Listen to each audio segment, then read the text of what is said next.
Olá, sejam bem-vindos à Radiosbot, o podcast oficial da Sociedade Brasileira de Ortopedia e Traumatologia. Hoje teremos mais um episódio do programa Doses de Atualização, com o tema sarcoma de partes moles.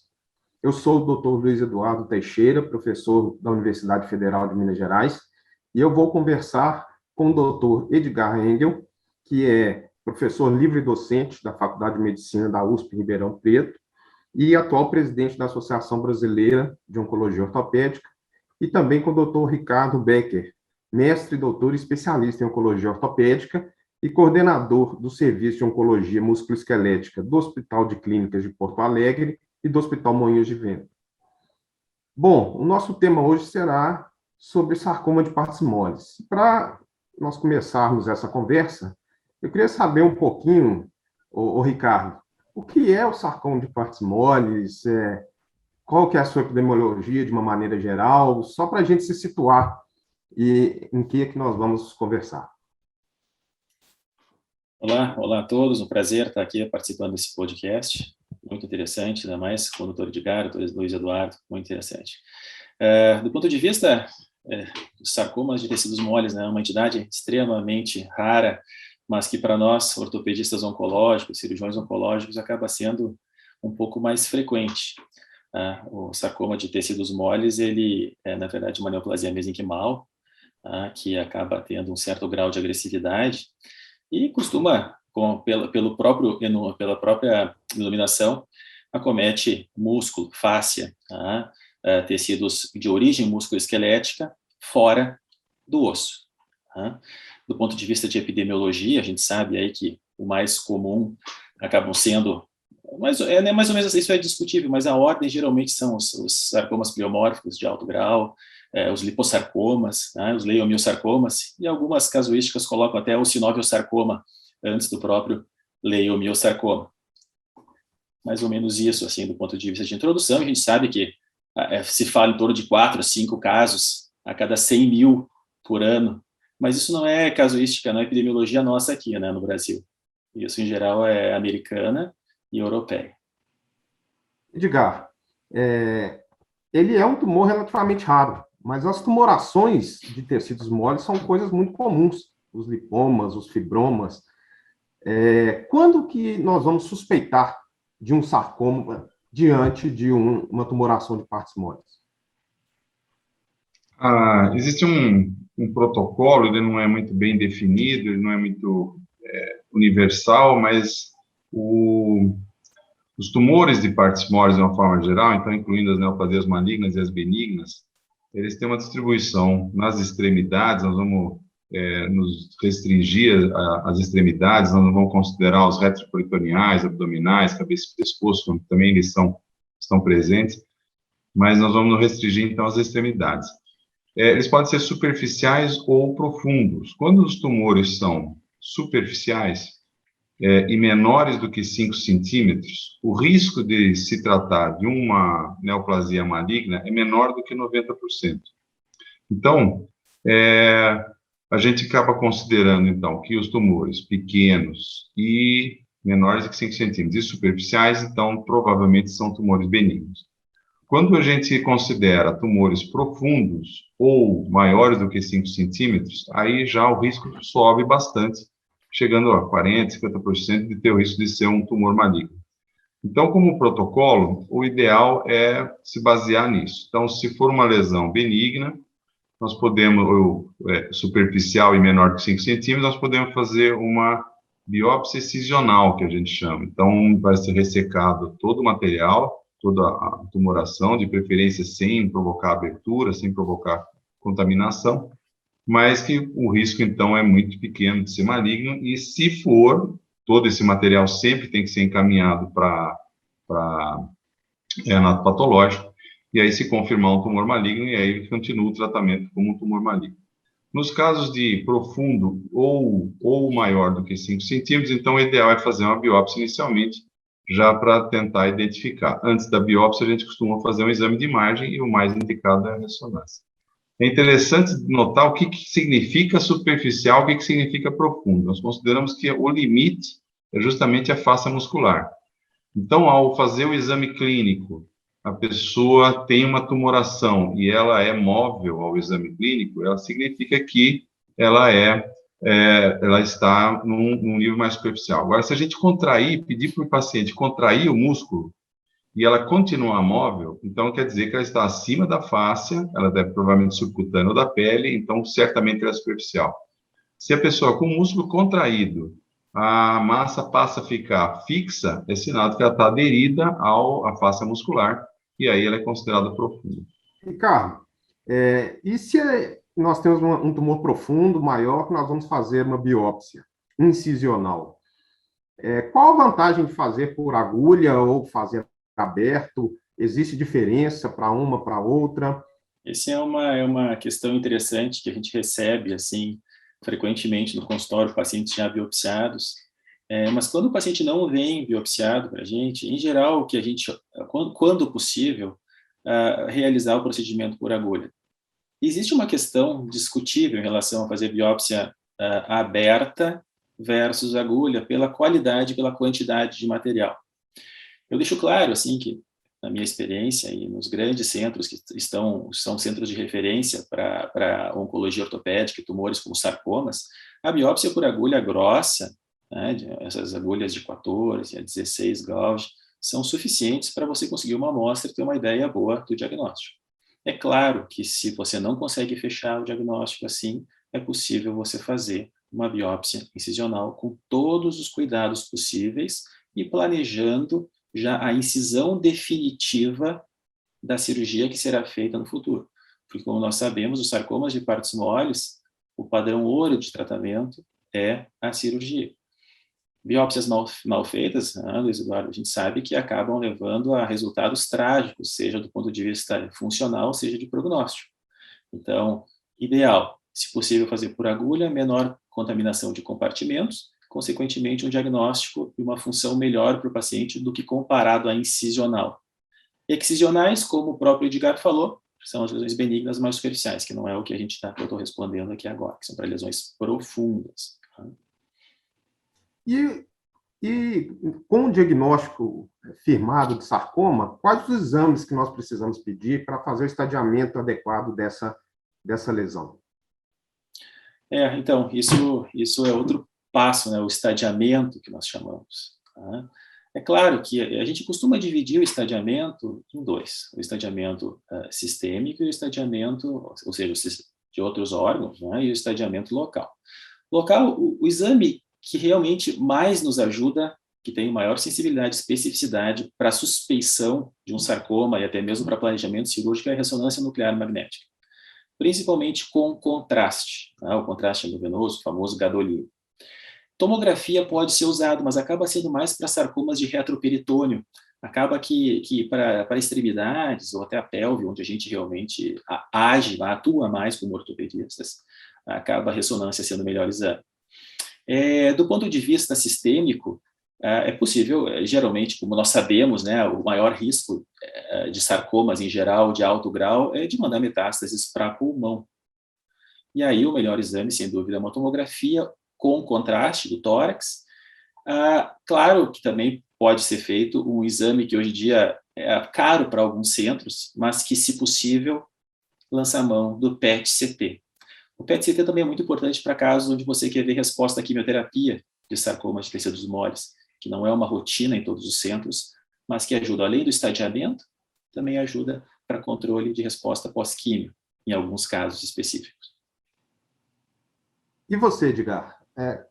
Qual a importância para você do PET-CT, tanto não só no estadiamento, mas também na aplicação dele nos sarcomas de tecidos moles, de uma maneira geral? Como você vê isso? Ainda em relação ao estadiamento que o Dr. Becker falou, eu acho que é importante salientar que quando nós fazemos a biópsia de uma lesão profunda, ainda nós temos pelo menos 50% de chance de tratar de uma neoplasia benigna. Então, nem sempre a gente começa o estadiamento sistêmico junto com o local. A gente começa pelo local, é sempre importante fazer a ressonância antes da biópsia para evitar artefatos. E depois, confirmando, então, uma lesão, uma neoplasia maligna, e a gente parte, então, para o estadiamento sistêmico. Com relação ao PET-CT, ele é uma arma bastante poderosa para fazer controle, porque além de localizar as lesões, ele pode também dar um indício da atividade, né, metabólica daquela lesão, o que já sugere se isso se trata de um processo inflamatório por uma outra razão ou se está relacionado com a neoplasia. Infelizmente, como o Becker já falou, o acesso ao PET-CT ainda é bastante restrito na grande maioria dos centros, e por conta disso ele acaba tendo um uso ainda no nosso meio bastante dificultado. Acredito que nos próximos anos aí isso deve mudar. Uma outra coisa que é importante salientar em relação ao PET-CT é que a sensibilidade dele para lesões pulmonares é baixa, né? Então, ele se aplica muito melhor a outros órgãos e o CT de tórax acaba não sendo substituído pelo PET-CT em princípio. Bom, eu acho que agora nós podemos falar um pouquinho do tratamento, né, que talvez seja a parte mais controversa, e que a maioria dos trabalhos atuais, muitos deles são conflitantes em relação a benefícios de quimioterapia, de radioterapia, em relação às margens. Eu acho que nós poderíamos falar primeiro, pode ser o Edgar, depois o Ricardo, qual é o esquema geral de tratamento? De uma maneira generalizada, assim, a sequência de o paciente, uma vez com diagnóstico de sarcoma, quais os passos que vão ser seguidos? Para depois a gente entrar em áreas mais específicas disso. Bom, Luiz, quem tiver essa resposta aí ganha 1 milhão, né? Quem tiver essa resposta ganha 1 milhão. A literatura é extremamente conflitante, né? Não existem dados ainda com um grau de evidência que a gente gostaria. O sarcoma de partes moles, ou de tecidos moles, ele tem uma característica importante, que é o fato de ser extremamente raro.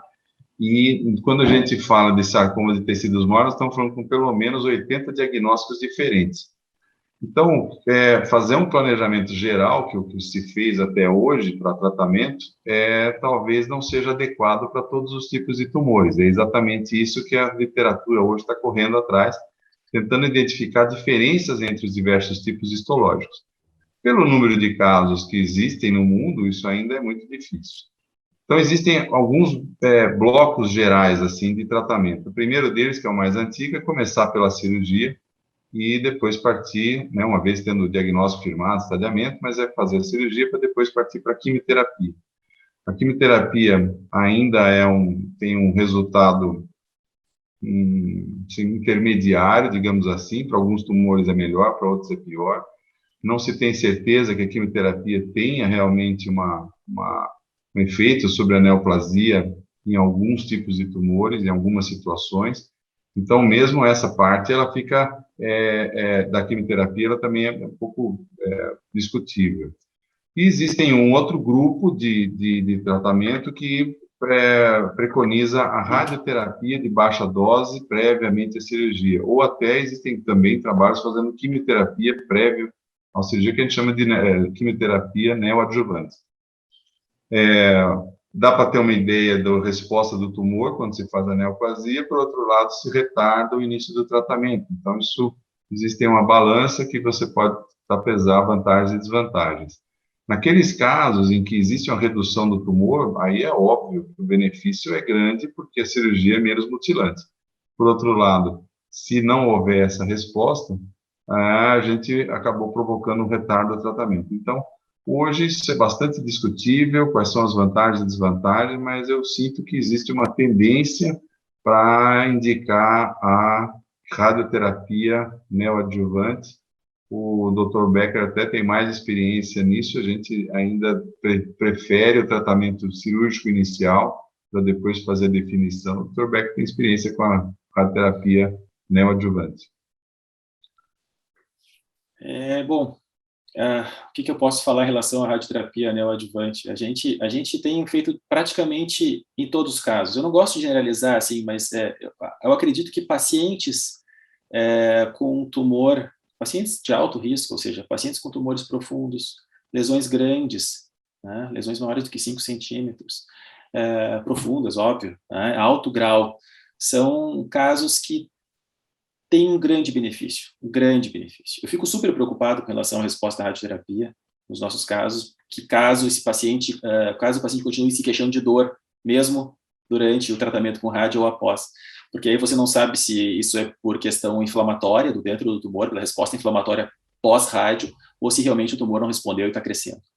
Mas, no entanto, a gente vê que isso delimita margens, melhora a cirurgia, né? Então, e a literatura é clara com relação à redução do risco de recidiva local com radioterapia pré-operatória ou pós-operatória. Outro assunto é a quimioterapia. A gente teve um webinário semana passada, o Edgar participou, né, com o Dr. Javier Martín Broto, da Espanha, e eles têm utilizado pré-operatoriamente, aos sarcomas de partes moles, radioterapia e quimioterapia intercaladas. Isso é muito interessante, porque a resposta deles é muito boa, e os resultados são bem promissores, assim, em relação à redução do volume do tumor e à própria recidiva local. Então, são alternativas que se tem. Não é? Eu não gosto também de dizer assim que o tratamento do sarcoma de partes moles ele é uma coisa estanque, porque a gente define muito do tratamento baseado no estadiamento. Tá? O estadiamento, o estágio da doença. Se o paciente, geralmente a gente classifica, né, de acordo com a JCC, a American Joint Committee on Cancer, e baseado no grau da lesão, se é o estágio 1, por exemplo, que é uma lesão de baixo grau, geralmente a gente vai para a cirurgia, se for profundo, adiciona rádio. Se for estágio 2, tumores de alto grau, já muda a cirurgia, devendo fazer radioterapia, se possível, pré ou pós-operatório, e operando. E aí por diante, até chegar no grau 4, que é o paciente que tem o estágio 4, né, que é o paciente que tem doença avançada, metastática, muitas vezes até linfonodal. Tá? Então, tem que distinguir o estadio do paciente para definir exatamente o que é melhor. Padrão ouro, cirurgia. E 2 tópicos em relação à cirurgia que também são conflitantes. Primeiro, são as margens, né? Nós sabemos a margem ideal, mas que muitas vezes nós não conseguimos ter uma margem ideal para preservando o mínimo. O que seria para vocês uma margem segura? Ou seja, até quão próximo do tumor eu posso chegar preservando o membro e sem prejudicar do ponto de vista oncológico esse paciente? Eu acho impressionante como existe uma variação enorme desse parâmetro. A gente tem o costume de falar assim, não, operamos com margens amplas, mas essas margens amplas tem um sentido completamente diferente, dependendo do profissional, do cirurgião, e se ampliar isso para o resto da equipe, então, para o radiologista, para o patologista, isso muda mais ainda. Nós estamos tentando desenvolver um consenso brasileiro dessas margens. Eu acho que é uma iniciativa interessante, justamente tentando ver o que os especialistas acham, e uma vez que nós tivermos esse consenso, talvez a gente consiga propor uma classificação para fazer um trabalho multi-institucional, abrangente, e tentar realmente ver qual dessas margens é seguro ou não. Mas é interessante notar o seguinte, quando se fala de margens amplas, por exemplo, um tumor que tem 3 centímetros, 4 centímetros de diâmetro dentro do quadríceps, é muito fácil ressecar a musculatura na distância que a gente quer, o cirurgião escolhe a distância que ele vai fazer a secção da musculatura. Já quando nós temos um outro tipo de tumor que está aderido ao feixe vascular, por exemplo, muito provavelmente o cirurgião vai optar por fazer uma dissecção daquele vaso. Então, ele já deixa de ser uma margem de 2 centímetros ou 3 centímetros, como a gente costuma ver nos livros, ele passa a ser um corte rente. E aí o patologista é que vai definir se essa margem ela foi adequada ou não, dependendo da classificação que ele usa. Porque existe uma classificação do American Joint Committee, existe uma da Union, e o R deles, por exemplo, o R1, que seria margem rente, para um grupo de 1 milímetro, para o outro grupo de 2 milímetros, e a gente nem sempre sabe o que o patologista disse, se ele falou 1 ou 2 milímetros. Então, essa é uma outra situação de conflito. E uma terceira situação de conflito é quando a gente tem estruturas que bloqueiam ou que impedem o cirurgião de escolher o lugar onde ele vai operar, onde ele vai seccionar. Isso pode ser no osso, Então, ele encosta no osso, e aí o cirurgião vai ter que escolher se ele vai ressecar o osso, se ele vai decorticar o osso, ou se ele vai deixar o osso e fazer um tratamento adjuvante, ou em outros tecidos que, teoricamente, apresentam um bloqueio ao crescimento do tumor. Então, fascias e cápsulas, por exemplo, quando o tumor alcança aquele nível e ele não ultrapassa aquela barreira, provavelmente essa margem é segura, por mais que ela seja pequena quando vista na lâmina, né, no anatopatológico. Então, eu acho que nós temos como norma fazer a margem maior possível, mais ampla possível, e é importante que exista um bom contato com o patologista para justamente descrever exatamente o que foi feito em cada passo cirúrgico, onde o cirurgião realmente pôde escolher o tamanho, a distância entre o tumor e a secção, onde o cirurgião pôde escolher qual é o limite da estrutura e como é que ele dissecou aquela estrutura, seja osso, seja vaso, seja uma face, e o patologista precisa saber exatamente onde ele vai ter que procurar, aonde está a margem estreita, ou menor, ou mais crítica em relação à ressecção. Então, eu acho que essa é o pensamento geral, em tentar fazer mais amplo possível, mas realmente nós não temos dados na literatura que sejam extremamente confiáveis de que uma margem é diferente da outra quando a gente faz a ressecção. Um detalhe interessante é veia e artéria. A artéria pulsa, a veia não. Então, provavelmente, o tumor tem muito mais facilidade de infiltrar uma veia do que uma artéria. Mas nós não temos dados na literatura confirmando isso, por exemplo. E para você, Ricardo, o que você considera margem segura? Eu não vou entrar na subjetividade, assim, eu acho que eu vou passar para o lado informativo. Assim, a gente, na verdade, divide, quando a gente fala em margem, a gente tem que pensar na questão quantitativa, tá? Da distância entre o tumor e a área saudável, quanto você tem de tecido de barreira, e na questão qualitativa, que o Edgar acabou de falar, que pode ser o periósteo, pode ser um tecido gorduroso, pode ser a fáscia, né? Que, claro, que é muito diferente você ter uma fáscia como uma margem comparado ao tecido gorduroso, por exemplo, que é extremamente friável. Então, são duas coisas que a gente tem que levar em consideração. Existem diversas classificações, eu acho que pelo menos umas 5, 6 classificações, aí, se a gente for parar para pensar, e nunca se tem um consenso. Aquela mais clássica, que eu acho que os ortopedistas, os próprios residentes de ortopedia, quando vão fazer prova, eles lembram, é que Henniken escreveu, que é da MSTS, né, que é aquela onde você tem a margem radical, tá? Quer dizer o quê? Para cirurgias preservadoras em sarcomas de partes moles, que você vai fazer uma ressecção de um compartimento, uma ressecção extracompartimental, em bloco. Tem a ampla, que é aquela que, na verdade, ela é intracompartimental, mas que você deixa uma quantidade relativamente adequada, tá, de tecido saudável para tirar essa peça. A ampla, tá, também é em bloco. A marginal, que fica pseudocápsula, porque quando a gente fala de sarcoma, a gente não está falando em cápsula, a gente fala em pseudocápsula. Tá? E a intralesional é que a gente não quer, assim como a própria marginal, que o ideal é sempre as margens amplas para sarcoma. E a intralesional é aquela que você entra no tumor. Essa é a mais clássica que se conhece. A que o Edgar falou, né, da JCC, ou da Union International for Cancer Control, são classificações um pouquinho mais específicas, falando do R, o famoso R0, R1 e R2, tá? Sem contaminação para R0, contaminação ou não, né, 1 milímetro ou qualquer anteparo, para R1 e R2, quando você tem realmente tumor visível. Eu acho, a minha opinião é a mesma do Edgar, a gente vem discutindo, ontem mesmo nós discutimos sobre isso, né, Edgar, sobre um caso de um sarcoma de partes moles, que ele acha que o melhor é um sarcoma de partes moles, Luiz Eduardo, envolvendo o fêmur, em praticamente 90% do fêmur envolvido. O Edgar achou melhor, por exemplo, fazer a ressecção soltando o sarcoma, usando o periósteo como uma margem, e eu tive uma opinião de ressecar o osso.